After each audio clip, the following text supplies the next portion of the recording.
When MG&E needs to replace aging equipment or install new lines underground, we coordinate with the municipalities in our service territory. We use public right-of-way areas wherever possible to place the new lines and equipment. But when our overhead lines are on private property, we may request utility easements from property owners. These easements give MG&E the right to bury underground lines and to install and maintain above-ground equipment like transformers and pedestals within the easement area. If you receive an easement request from MG&E, you may have questions about the process. Why does MG&E need an easement to bury the overhead lines on my property?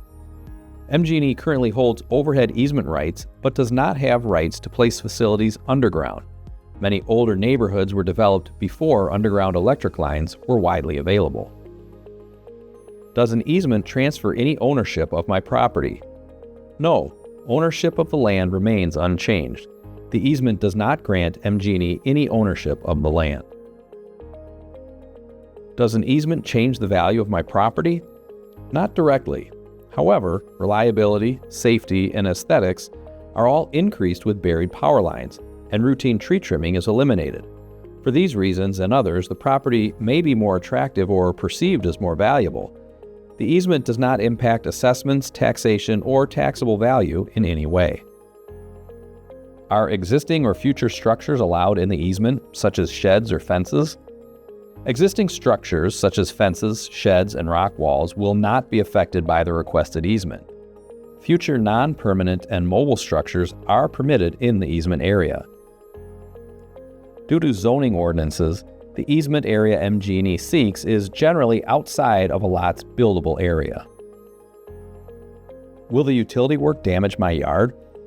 Whenever possible, crews use a process called directional drilling to bury underground electric lines.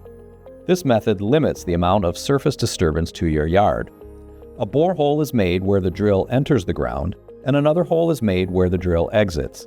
Boreholes also are made along the drill path to ensure that the drill passes over or under other buried utilities and for potential installation of above-ground equipment. Why is new above-ground equipment needed? With overhead electric lines, the transformer is located on the pole.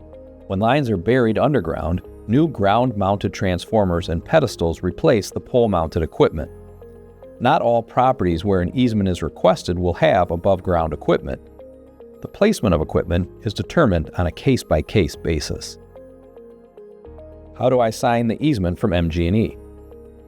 Everyone listed as an owner of the property needs to sign the easement. All signatures must be notarized. MG&E can assist with notarization at no cost to you. A digital notary service also is an option to sign virtually. We're here to help. If you have questions about your easement or the signing process, or would like to schedule a notarization, please call 608-252-7132. What if I don't sign the easement?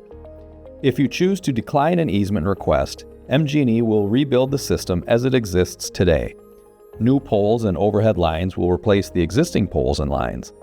Taller poles would be installed to accommodate the higher voltage of the new system and to provide adequate clearance over trees. If you receive an easement packet, please read the materials carefully. If you have more questions about the easement process, call us at 608-252-7132, send us an email at upgrade@mge.com, or visit mge.com/electricupgrade.